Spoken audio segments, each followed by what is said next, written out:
गजानन स्वामी तैको हावच अंतर्यामी। जय हो गजानन स्वामी तैको हावच अंतर्यामी। तोर दरस करम भक्त जग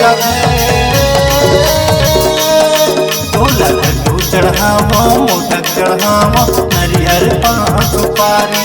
तोला लड्डू चढ़ावो मोदक चढ़ावो नरियर पाँच सुपारी।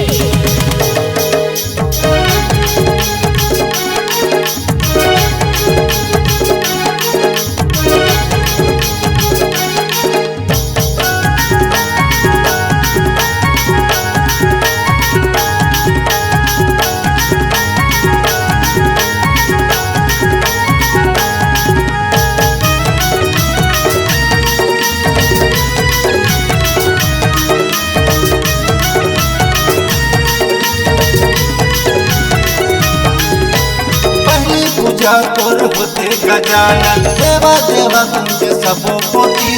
नहीं जानो मैं भाव भक्ति ना देख ले देवा मोरो कोटि। नहीं जानो मैं भाव भक्ति ना देख ले देवा मोरो कोटि।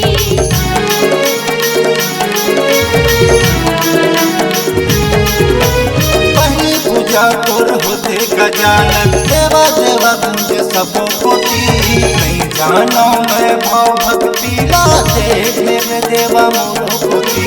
नहीं जानो मैं भाव भक्ति ना देख ले देवा मोरो कोटि। जय हो गजानन देवा सारी दुनिया करे तोरी सेवा। जय हो गजानन देवा सारी दुनिया करे तोरी सेवा।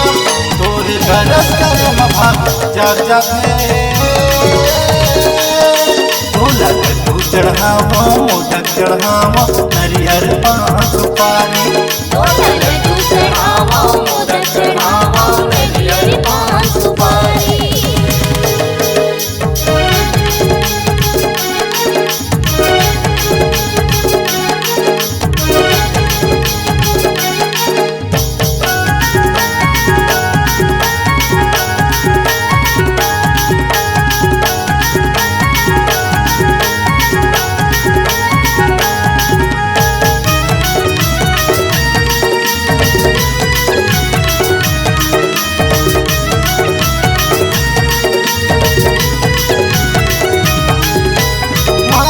है तोर पार्वती पिता है देवा शंकर भोला।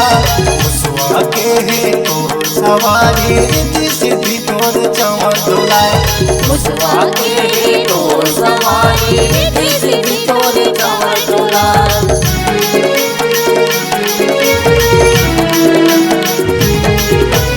माता है तोर पार्वती पिता है देवा शंकर भोला। मुसवा के है तोर सवारी रिद्धि सिद्धि तोर चंवर डोला। मुसवा के है तोर सवारी रिद्धि सिद्धि तोर चंवर डोला। जय हो गजानन स्वामी तैको हावच अंतर्यामी। जय हो गजानन स्वामी तैको हावच अंतर्यामी। तोर दरस करम भक्त जग जग तोला लड्डू चढ़ावो मोदक चढ़ावो नरियर पाँच सुपारी। तोला लड्डू चढ़ावो मोदक चढ़ावो नरियर पाँच सुपारी। तोला लड्डू चढ़ावो मोदक चढ़ावो नरियर पाँच सुपारी। तोला लड्डू चढ़ावो मोदक चढ़ावो नरियर पाँच सुपारी।